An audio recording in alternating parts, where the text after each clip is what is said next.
I started this gangster shit. And this the mother thanks I get. Hello. I started this gangster shit. And this the Hey, if you're enjoying this content, hit that subscribe button. We need you here. Thanks. Too much. All right, welcome to Comic Artist Pro Secrets. My name's Ethan Van Sciver, 26-year veteran of the comic book industry, world's most charming, elegant, eloquent, and yet humble man. Great big Star Wars fan, trusted member of the media. So what do you think about this? What do you think about Star Wars Episode 9 and revelations within that movie that Rey can raise the dead? That Rey not only is the ultimate Mary Sue, but she's also a Christ figure. She has the power to heal the sick and also make zombies. I mean, actually take dead people and bring them back to life. Now, this is what I heard is in store for us from Star Making Wars, Jason Ward's website. Jason Ward says that, you know, Rey is going to be fighting a giant sandworm. I'm sure there's nothing phallic intended with that. I'm sure that's the sandworm is not a symbol of the patriarchy, the oppressive patriarchy.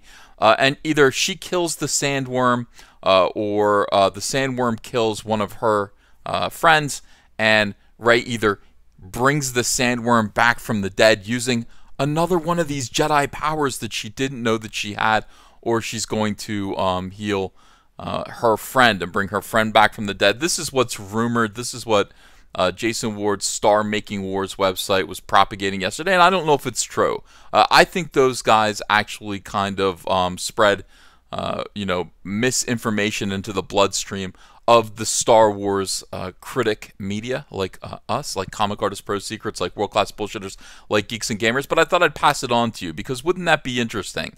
Isn't that an interesting idea, that Rey could actually raise the dead?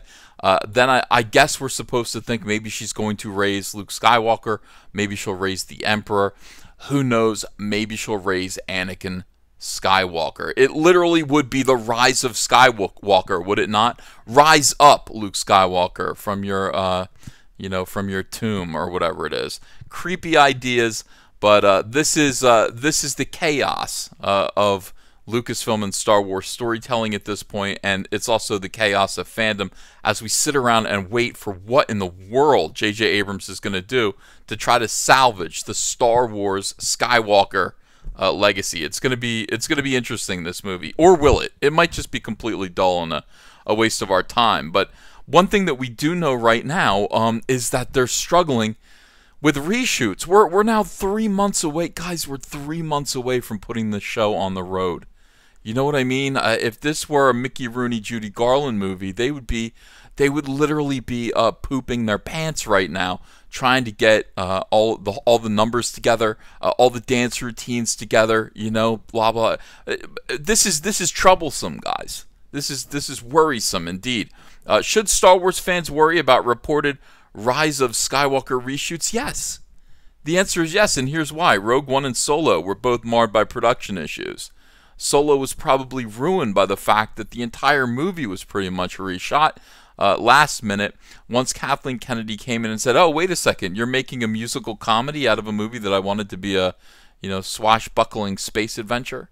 How dare you? You're both fired, and let's get Opie Cunningham in here, Ron Howard. He's going to reshoot the rest of this movie, or he's going to just do whatever it takes to make this movie into a Star Wars movie, something like what we're used to seeing." And that was a miserable failure, having lost $82 million, even though weirdos are revising that and trying to make trying to gaslight people into thinking that that movie actually made money. It didn't. Not even after the DVDs.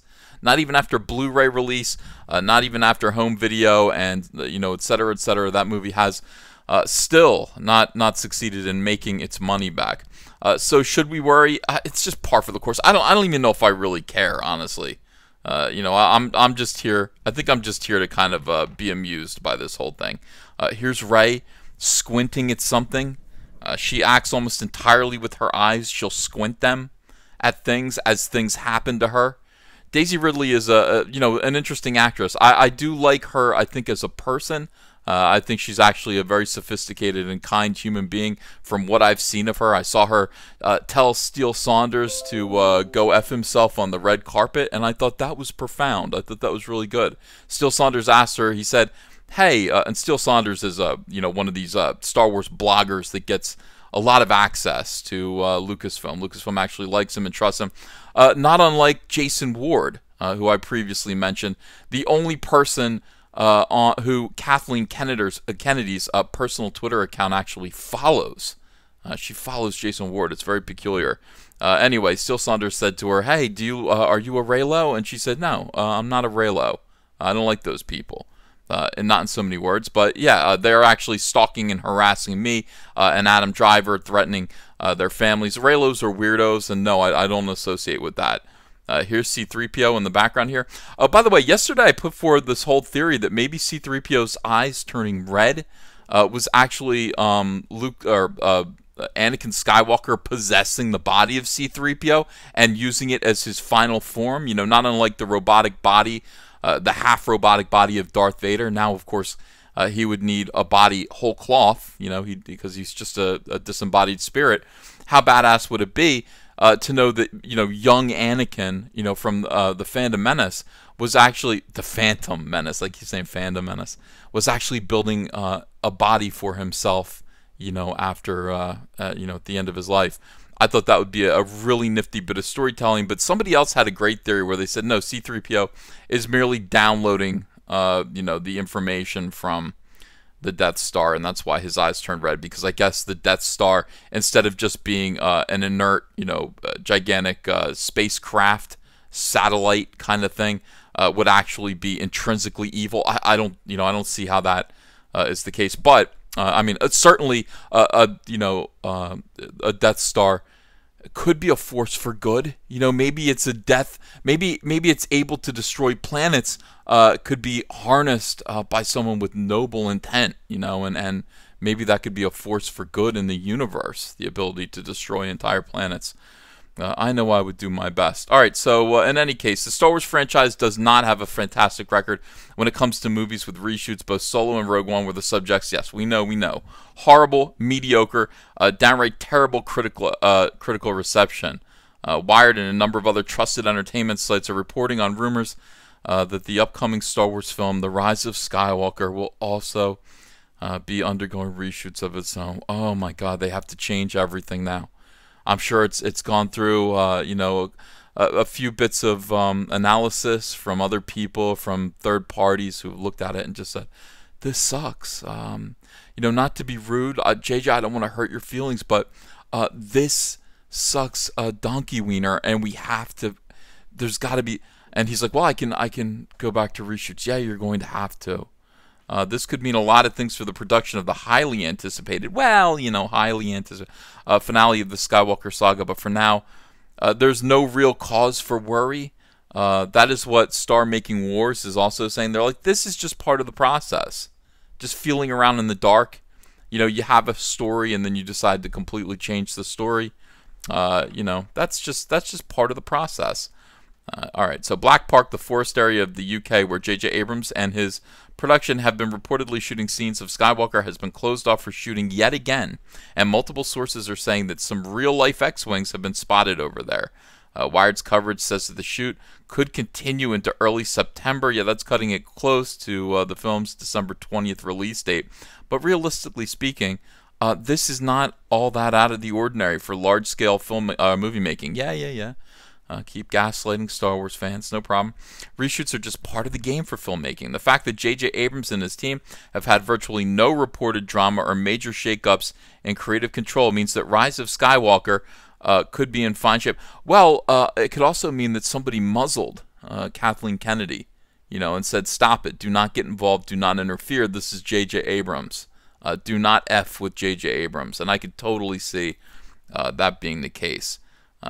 Because, you know, let's face it, she did. She ruined the Han Solo standalone film, completely reworked with an entirely new director, and that is, all her fault. A longtime crafter of Americana, Ron Howard, ushering in a wholly different approach to the comedic caper. This is by no means a change in command. J.J. Abrams has been in complete control of Skywalker since he took the reins from Colin Trevorrow, another great director who should have been given a chance, all the way back in September of 2017. Rogue One, according to screenwriter Tony Gilroy, was in terrible, terrible trouble when Disney asked the creative team with tasked them with reshooting the project in a major way. According to Entertainment Weekly, the situation was described as shit, a mess. Quote, such a swamp. Oh, that's wonderful, Kathleen. Way to go. Entertainment Weekly reported that actor Ben Mendelsohn, who played the main antagonist of the film, Orson Krennic, told Collider that the dueling versions of the film were enormously different. Now, there's no reason to expect Rise of Skywalker is under such chaotic duress. No. You know, here the truth of the matter is, I think J.J. Abrams has managed to keep a lid on all of the leaks. Okay? I think J.J. Abrams is just a much better diaper. A much better diaper than anyone else who was working on a Star Wars film in the past, past 5 years or so, in that there are just fewer leaks of, poop. That's like the third poop reference in this video. Should I edit one out? No, I don't think I will. Alright, so there's no reason to expect that anything's a problem. Not at all. Reshoots are just part of movie making. Skywalker is set to release on December 20th, 2019. Well, yeah, it's supposed to. Until then, we'll be nervously laughing in anticipation like Emperor Palpatine. No, he laughed like this. We're laughing like this. Yeah. Like that. See, there's a difference. There's a difference in laughing styles when thinking about what Disney has done to Star Wars. But by all means, squint. You want me to do what? You need me to do this over again? Okay. All right. Very good. Thanks for watching, everyone. What do you think about this? Are you worried about Star Wars Episode 9? What do you think's going on? What needs to be reshot? Do you think Rey has the power to raise the dead?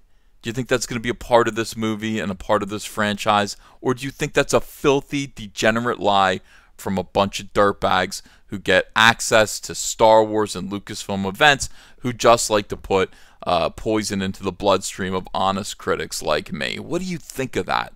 Let me know your opinion, unbiased opinion, in the comments below. And also, subscribe to this channel if you haven't yet. We've got a long way to go, honestly, until Star Wars. We've got 3 months to go. More of this garbage and degeneracy is headed our way, and we will cover every single bit of it. Thanks, everyone. Bye-bye. Hey, I got a P.O. box. Want to send me some mail? Send it to Ethan Van Sciver, P.O. Box 607, Marlton, New Jersey, 08053. And I'll probably open it up on the live stream. Thanks very much, everyone.